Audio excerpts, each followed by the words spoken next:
Hello guys, in this video I'll show you how you can use car voucher in Forza Horizon 6.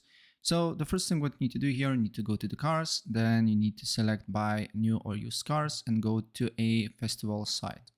Wait for a couple of seconds, then you need to go and press on auto show, then sort it out cars by value.